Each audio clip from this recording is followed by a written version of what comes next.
Bismillahirrahmanirrahim. Bugünkü aytып бере турган кыссабыз, hikayemiz Abdullah ibn Umar radıyallahu anhu menen bir jönököy koyçunun özara ortasında bolup ötkön bir okuya. Jönököy bir koyçu. Köpünçө biz atактуу адамдардын жашоолору менен кызыгып, алардын жашоосунда болуп өткөн окуяларга кызыгабыз. Көбүнчө жөнөкөй бир адамдардын жашоосунда болуп өткөн окуялар четте калат. Абдуллах ибн Умар радıyallahu anhuna, Umar ibn Хаттаб радıyallahu anhунун баласы, бул киши күндөрдүн биринде özünün жора жолдоштору менен Madinanın sırtına bir жумуш менен айланып чыгып калды.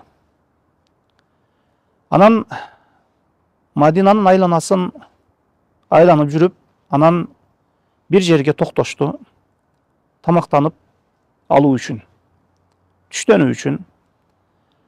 Алар дасторкон жайып түштөнүп отурган кезде bir койчу кой багып жакын келип калды. Мына ошондо Ибн Умар жанагы койчуну дагы түштөнүүгө чакырды, тамакка чакырды. Бирок жанагы койчу мен орозомун, рахмат деп өзүнүн ыраазылыгын билдирди.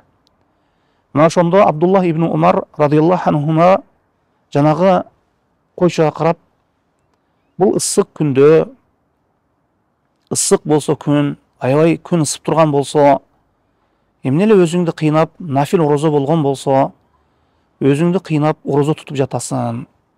Ушул орозоңду эс алган күндөрүң тутсаң болбойбу деп айтты. Ошондо жанагы койчу, мен бош убакыт күндөрүмдү ушул ибадат менен өткөрөйүн, бош убакытым текке кетпесин деп орозо тутууга аракет кылып жатам. Ушул күндөрүмдө деп мына ушундай жооп берди. Анан Абдуллах ибн Умар жанагы койчуга, койлоруңдан бирини сатпайсыңбы?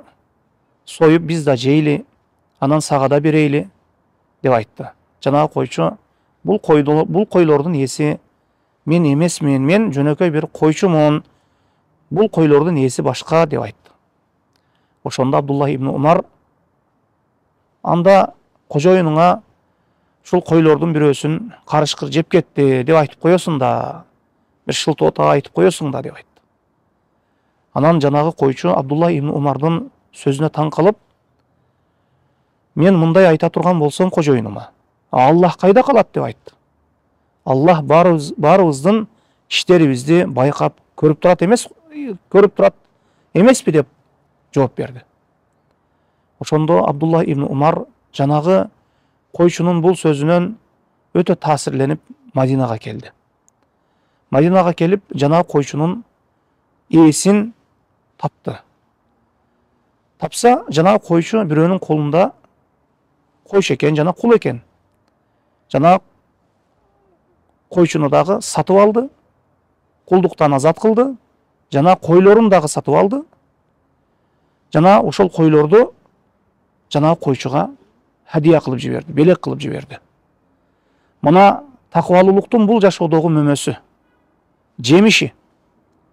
Ал эми бул такыбалуулуктун акыреттеги жемиши кандай болор экенин, өтө бир чексиз сооптор болорун Аллах өзү билүүчү.